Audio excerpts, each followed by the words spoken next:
할렐루야, 할렐루야.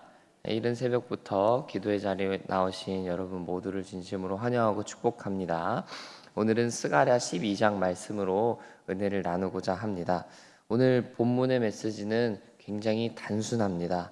하나님이 이방 나라들로부터 이스라엘을 구원해 주시겠다라는 구원의 약속들입니다. 그리고 그 구원을 받은 자, 구원을 얻은 자는 어떻게 살아가는가, 또 어떤 모습으로 살아야 하는가, 이 말씀을 우리에게 보여주고 계십니다. 그 구원의 약속들을 보고 또 오늘 말씀이 우리에게 가르쳐 주시는 것들을, 그 메시지를 하나씩 같이 생각해 보기를 원합니다. 1절에서 보시면요, 하나님은 당신의 창조주 되심을 말씀합니다.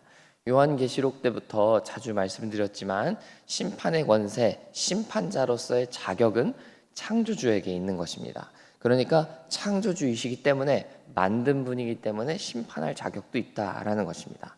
그래서 1절 말씀에서 당신께서 창조주시다라는 것을 말씀하시면서 심판을 예언하시는 것입니다.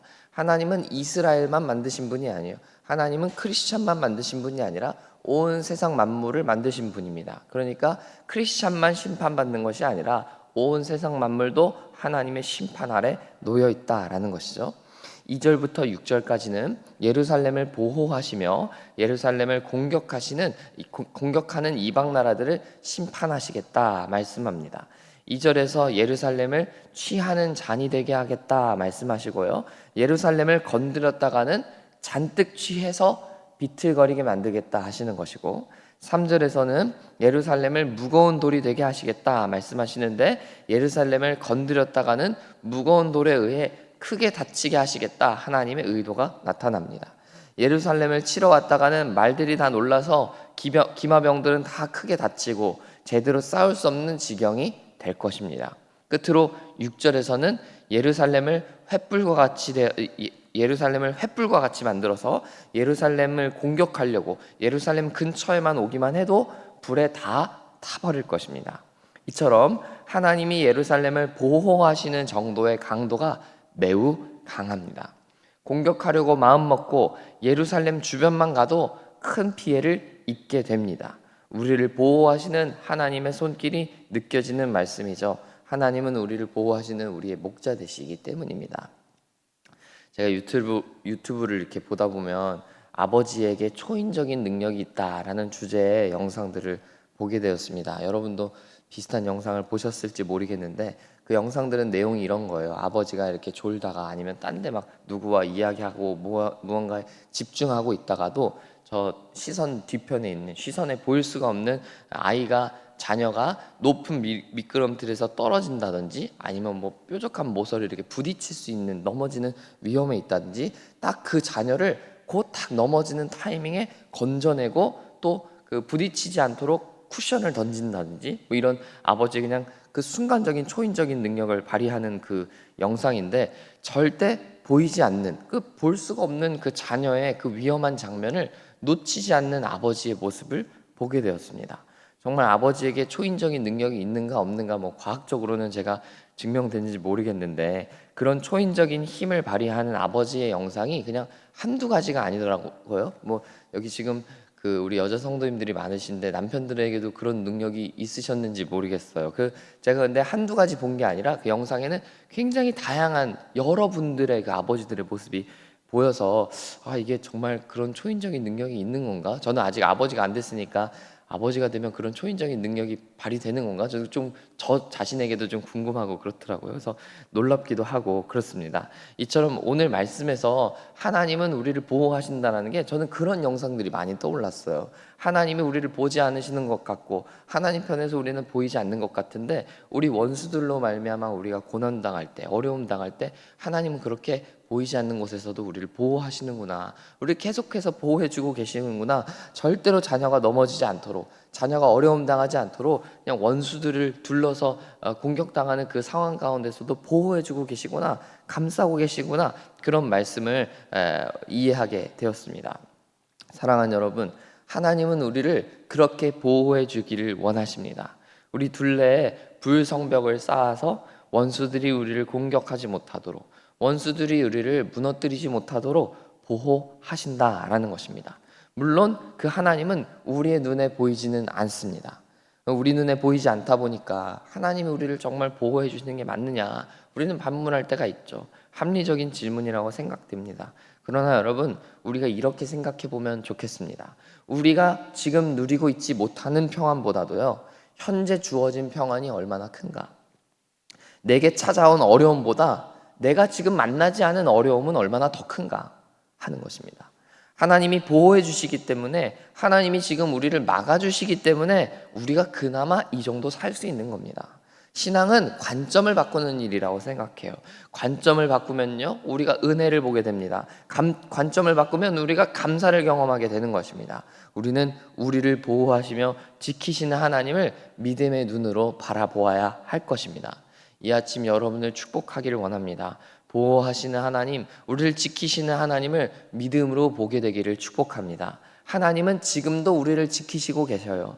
우리가 오늘 깨어서 주 앞에 나올 수 있다는 것이 여러분 은혜가 아니겠습니까? 우리 사실 오늘 굉장히 많은 분들이 오셨는데, 여러분 이렇게 여러분 오실 수 있다는 것, 하나님의 보호하심이 않으면, 하나님의 은혜가 아니면 우리가 오늘 이 자리에 어떻게 있겠어요? 하나님이 깨워주셨고, 하나님은 오늘 일으켜주셨고, 올 수 있는 마음과 환경을 허락해 주셨기 때문 아니겠어요? 여러분, 그 보이지 않는 하나님의 손길, 하나님의 은혜와 그 보호하심을 경험하는 여러분 다 되기를 축복합니다. 그 믿음을 여러분 마음에 품는 믿음의 새 아침 되시기를 간절히 소망합니다.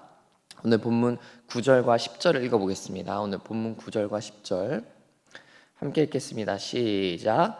예루살렘을 치러 오는 이방 나라들을 그날에 내가 멸하기를 힘쓰리라.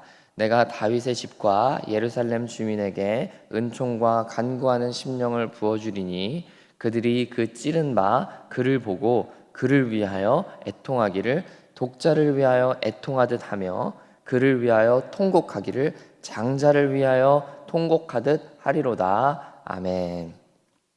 하나님은 예루살렘을 구원해 주셨으나 예루살렘은 도리어 애통의 바다로 차게 됩니다. 여러분, 이게 어떻게 된 일일까요? 하나님께서 구원해 주셨으면 왜 눈물을 흘리는 일이 벌어졌을까요?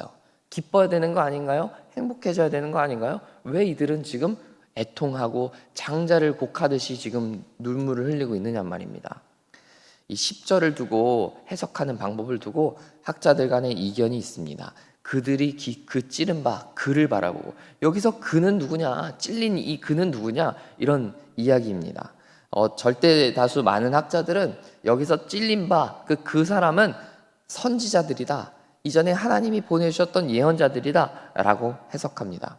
그동안 하나님이 예언자들을 많이 보내주셔서 이스라엘 백성들을 향해서 계속 말씀하셨습니다. 하나님께 돌아오라고, 하나님을 사랑하라고, 그 길이 아니라고, 이렇게 가야 된다고 계속 말씀하셨습니다. 그러나 이스라엘 백성들은 그 예언자의 말을 듣지 않았고, 듣기는커녕 거절하고, 심지어 그 예언자들, 하나님이 보내신 사람들을 죽이는 일도 일어났습니다. 그래서 많은 학자들은 오늘 본문 10절을 이스라엘 백성들이 찔렀던, 과거에 찔렀고 하나님의 말씀을 배반했던 예언자들이다 라고 보는 것이죠. 그래서 오늘 성령으로 충만해진 이스라엘 백성들은 자신들이 무엇을 해왔는지 이제서야 알게 된 이들은 자신들의 손으로 죽인 그 하나님의 사람들, 하나님의 예언자들을 보게 되고 애통하게 된다는 것입니다. 그렇습니다. 하나님의 성령이 우리 가운데 임하시면 우리의 죄악이 떠오르는 거예요.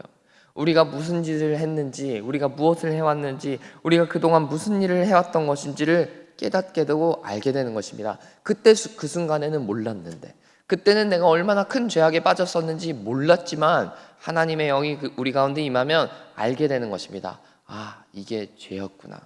내가 그것이 잘못된 길에 서 있었던 것이구나. 하나님이 이거를 기뻐하지 않으셨구나 라는 것을 깨닫게 되는 것입니다. 그래서 자신의 죄악을 붙들고 자신의 과거를 붙들고 울게 되는 것입니다. 애통하게 되는 것입니다. 자녀를 잃은 어머니처럼 울게 된다는 것입니다. 여러분, 하나님의 구원을 입은 자, 하나님의 도우심을 입은 자는 이렇게 변하는 것입니다. 구원을 받았다면, 그 사람이 정말 하나님의 구원을 경험했다면 절대 하하호호하고 넘어갈 수 없습니다. 물론 구원은 기쁜 것이죠. 물론 구원은 행복한 것입니다. 그러나 동시에 구원은 감격스러운 거예요. 나 같은 죄인을 살리신 그 은혜에 대한 감격. 내 추악한 죄들, 나의 범죄 행위들을 보며 애통하는 감격이 있는 것입니다. 구원을 받았다는 것은 자신의 죄를 인정하고 고백하게 되는 것이기 때문입니다. 그러므로 저는 우리가 구원받은 백성답게 우리의 죄에 대해서, 우리의 과거에 대해서 무감각해지지 않기를 소망합니다. 도리어 우리의 죄에 대해서 더욱 민감해지고 자각하고 애통하는 마음이 있어야 합니다. 우리의 죄를 놓고 하나님 앞에 울어야 합니다. 찰스 스펄전 목사님이 이런 말씀을 남기셨어요. 십자가를 보고도 매일 아침 찰스 스펄전 목사님도 기도하셨지 않겠어요? 매일 아침 기도하는데 어느 날 사모님이 그 목사님을 향해서, 남편을 향해서 물어봤다고 해요. 여보 왜 그렇게 많이 울고 있어요? 그렇게 물어보니까 이 목사님이 이렇게 대답하셨다는 거예요. 십자가를 보고도, 예수님을 보고도 무감각하고 아무런 감정이 들지 않고 내 죄가 떠오르지 않는 내 자신을 보면서 애통하여서 울었습니다. 이렇게 말씀을 하시더라는 거죠. 사랑하는 여러분, 예수님이 달리신 십자가는 우리의 십자가입니다. 예수님이 바치신 생명의 값은 우리의 목숨이었어요. 우리가 그 사실을 기억하면서 오늘도 우리 자신을 위하여 울기를 원합니다. 다른 누군가를 위해서가 아니라 예수님을 바라볼 때, 그 예수님의 십자가를 바라볼 때 우리의 죄악이 떨어오고 우리가 회개하게 되고 우리 자신을 위해서, 나의 과거를 위해서, 나의 미련하고 어리석었던 그 옛 모습들을 위해서 울어야 되는 줄 믿습니다. 오늘 그 말씀을 새기면서 여러분, 오늘 기도의 자리로 나아갈 때 하나님 앞에서 울게 되는 여러분 되시길 축복합니다. 여러분의 모습을 놓고, 여러분의 죄악들을 놓고 회개하게 되기를 간절히 소망하고 축복합니다. 시간이 좀 많이 지났지만 두 번째로, 저는 본문을 묵상하면서 절대 다수 학자들이 지지하지는 않지만 본문을 10절을 묵상하면서 저는 이렇게 묵상했다, 이런 것도 여러분께 나눠보고 싶어요. 9절에 보시면 하나님은 예루살렘을 치러 오는 이방 나라들을 멸하시겠다 말씀하시잖아요. 그러므로 저는 10절이 말하는 이 찔린 사람들은 어쩌면 이방 나라 사람들은 아닐까? 많은 학자들은 그렇게 주장하지는 않지만 저는 그렇게 묵상이 좀 되더라고요. 이방 나라들이 아닐까라는 생각을 해보는 거예요. 하나님의 칼과 창에 죽은 이방 나라들, 즉 나의 원수들이 아닐까라는 것이죠. 그 앞절에서 우리가 읽었던 2절부터 6절에서 나왔던 그 이방 나라들, 하나님의 보호하심으로 인해서 결국에 다친 사람들도 있지 않겠어요? 이방 나라 사람들은 우리를 공격하려 하다가 다쳤고 창에 찔리고 칼에 찔리는 일들이 있었지 않았겠어요? 저는 10절에 말하는 그 찔린 자들이 바로 이방 나라들, 나를 공격하던 원수들이 아닐까 생각해 보는 것입니다. 그러므로 10절을 나의 죄, 과거를 애통하는 모습으로 해석하기보다 나를 공격했던 원수들을 위해 애통하는 모습으로 해석해야 되지 않을까라는 생각을 해보는 것입니다. 이것도 나름대로 의미 있는 해석과 메시지를 준다고 생각해요. 하나님의 구원을 경험한 사람은 최종적으로 나를 위해 우는 것을 넘어서 최종적으로 나의 원수들을 위해 울 수 있는 사람입니다. 내가 아무리 그 사람을 인해서 힘들었다고 할지라도, 고통당했다 할지라도 용서할 수 있는 사람, 그 사람과 화해할 수 있는 사람, 심지어 그 사람을 위해 눈물 흘릴 수 있는 사람, 그런 사람이 바로 구원에 합당한 사람이기 때문입니다. 우선 예수님이 그렇게 사셨어요. 원수된 우리, 이 세상을 사랑하셔서 당신의 눈물뿐 아니라 물과 피를 당신의 원수를 위해서 다 쏟으셨어요. 저와 여러분이 사실 하나님의 원수 아니었습니까? 그 원수된 우리를 위해서 예수님은 당신의 물과 피를 다 쏟으셨단 말입니다. 눈물 정도가 아니었어요. 그리고 예수님은 우리를 원수를 사랑하는 길로 초대하시는 거예요. 당신의 제자들을 향해서, 예수님 따르는 우리를 향해서 원수를 사랑하라 말씀하신다는 거예요. 원수를 위해 애통하는 마음 품는 것, 원수를 위해 우는 것, 그게 바로 예수님의 제자들이 걸어가야 할, 저와 여러분이 걸어가야 할 길인 것입니다. 10절에서 말하는 이 찔린 자가 내 과거 죄를 말하든 내 원수를 말하든 상관없이 분명한 건요, 우리의 눈물은 진실되고 진정성 있는 눈물이어야 한다는 거예요. 11절부터 14절까지 보시면 따로 하고 이 구절이 계속 반복해서 나오잖아요. 이게 무슨 말인가 싶으실 거예요. 따로 한다는 것은요, 각각 울었다는 걸 의미하는 거예요. 각각 울었다. 그리고 우리 각자가 울었다는 얘기예요. 고대 근동 지방에는요, 직업적으로 애곡하는 사람들이 있었다고 해요. 그러니까 장례식에 가면 돈을 받고 상주하면서 아이고 아이고 곡소리를 내는 사람들이 있었다는 거예요. 오늘날 우리 문화에는 없지만 이 고대 근동 문화에는 애곡하는 사람들이 직업으로 있었다는 거예요. 그들은 사꾼으로서, 이게 뭐 나쁜 의미가 아니라 삭슬 받는 사꾼으로서 울었던 겁니다. 그러니까 형식적으로 별로 슬프지 않아도 울어야 하니까 울었던 사람들이에요. 반면에 오늘 본문에서 따로 울라라는 것은요, 형식적으로 울지 말고 진실되게 울라는 거예요. 누구에게 보이지 않는 골방에서 울라는 얘기이기 때문이에요. 사랑하는 여러분, 우리는 울기 원합니다.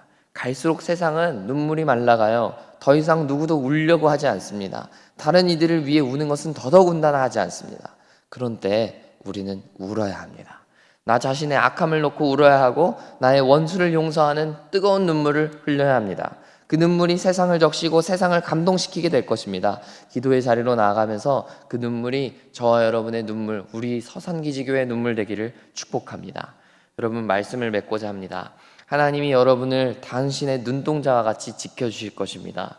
어려움 가운데, 고난 가운데 여러분을 보호하시고 지켜주실 것입니다. 그러므로 여러분, 우리는 그 하나님의 구원을 맛본 사람으로서 눈물 흘리기를 소망합니다.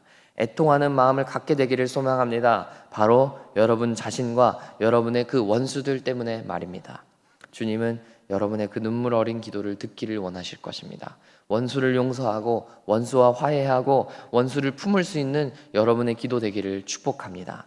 오늘 그렇게 기도의 자리로 나아가는 저 여러분 모두 될 때 하나님 우리 기도를 들으시고 응답하시고 우리의 삶 가운데 개입하셔서 역사하실 것입니다. 그 눈물을 통하여 일하시는 하나님을 보게 되는 저와 여러분 우리 모두가 되기를 간절히 소망하고 축복합니다. 함께 기도하겠습니다.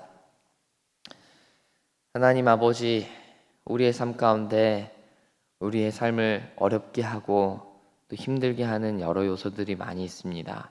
나의 죄악들로 인하여서 우리는 고통당하기도 하고 나의 원수들로 인하여서 실질적으로 우리를 괴롭히는 육적인 원수들로 인하여서 괴로움 당할 때가 참 많이 있습니다. 그래서 우리가 마음에 너무 애통하고 우리의 마음이 너무 상처받고 아플 때가 많이 있는데 주님, 그 어려움과 그 아픔들을 주께서 위로하여 주시고 치유하여 주시고 회복시켜 주시고 더 나아가서 하나님, 우리가 그 원수들을 위하여 울게 되는 우리가 될 수 있게 하여 주옵소서. 하나님의 구원을 경험하는 우리, 하나님의 구원하심을 믿음으로 보는 우리가 우리의 죄악들을 놓고 울게 하여 주시고 우리의 연약함을 놓고 울게 하여 주시고 또한 우리를 괴롭게 하고 우리의 마음을 아프게 하는 그들을 위해서 울게 되는 하나님 사람들 되게 하여 주옵소서.